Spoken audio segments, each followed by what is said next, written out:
방영된 빅마우스 12화에서는 빅마우스의 정체가 노박으로 밝혀지는 모습을 볼 수 있었는데요. 그런 그에게서 빅마우스가 된 이유까지 듣는 창호의 모습까지 볼 수 있었죠. 그리고 최도하에 의해 위기에 빠진 창호와 미호의 모습이 함께 나왔는데요.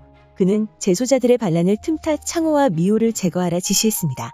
하지만 양 회장과 노박의 도움으로 미호를 위기에서 구출해내는 창호의 모습을 볼 수 있었죠. 그리고 창호는 노박에게 그가 빅마우스라는 사실을 밝히고 이때까지 행했던 모든 행동들을 시인하라 말했는데요.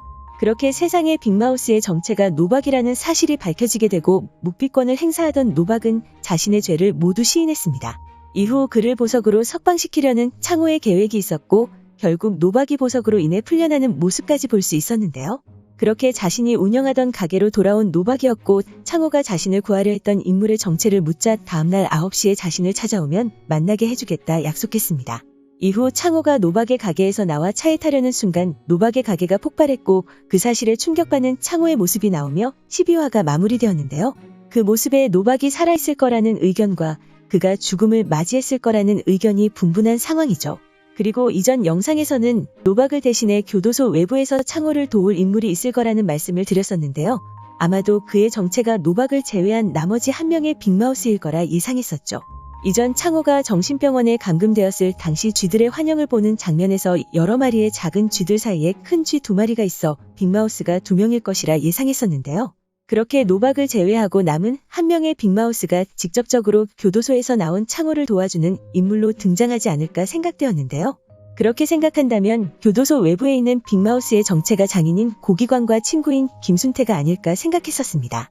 하지만 그런 생각을 하던 중 교도소에서 나온 창호를 도울 인물이 한 명 더 있다는 사실을 깨달았는데요. 그 인물은 바로 창호와 함께 교도소 생활을 하다 공지훈에 의해 출소를 하게 된 제리였습니다. 드라마 빅마우스 내에서 제리라는 인물은 창호가 진짜 빅마우스가 맞냐는 의심을 받을 때부터 맹목적으로 그를 빅마우스라 믿는 모습을 보여주었는데요. 하지만 결국에는 그가 진짜 빅마우스가 아니라는 사실을 알게 되었고 공지훈의 지시로 그에게 약이 든 음료까지 건네는 모습을 보여주었죠. 이후 그는 미호에게 그 사실을 알려 창호를 병원으로 안전하게 옮기게 해주었을 뿐만 아니라 이후 정신병원에 감금된 그를 구해주는 모습까지 보여주었는데요.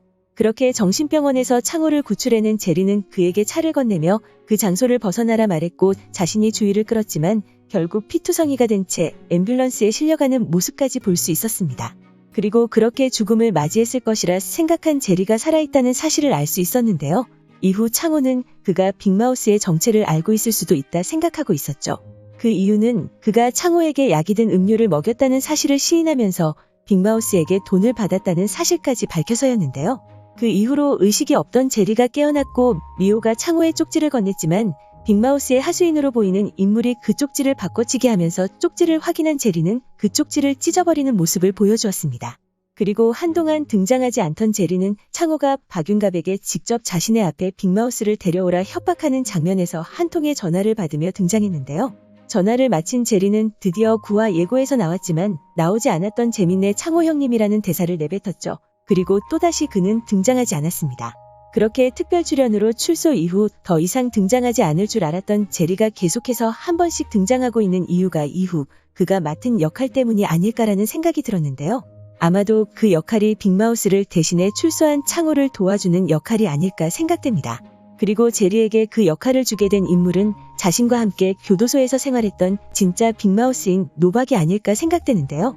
상황을 예측해보자면 자신의 정체를 창호에게 밝혀야 하는 상황에서 창호를 출소시킬 계획을 세운 노박은 교도소 외부에서 창호를 도울 인물이 필요했을 거라 생각됩니다. 그리고 이전에도 창호를 구출해낼 때 이용했던 제리를 그 인물로 정했을 거라 생각되는데요. 그렇게 창호를 도울 인물로 제리를 생각해낸 노박은 그에게 전화를 걸어 창호를 도와주라 말했을 것이라 생각되는데요. 노박이 말했던 것처럼 처음에는 단순히 이목을 끌기 위해 창호를 빅마우스로 만들었던 노박이 창호가 자신의 일을 끝까지 마칠 것이라는 사실을 제리에게 전달했고 그 사실을 듣게 된 제리가 자신들의 계획을 끝까지 끌고 갈 인물이 창호라는 사실을 알게 되자 재밌네 창호 형님이라는 대사가 나오지 않았을까 생각됩니다. 과연 다음화에서는 제리의 계획이 밝혀지게 될까요? 오늘 준비한 영상은 여기까지입니다. 시청해주셔서 감사합니다.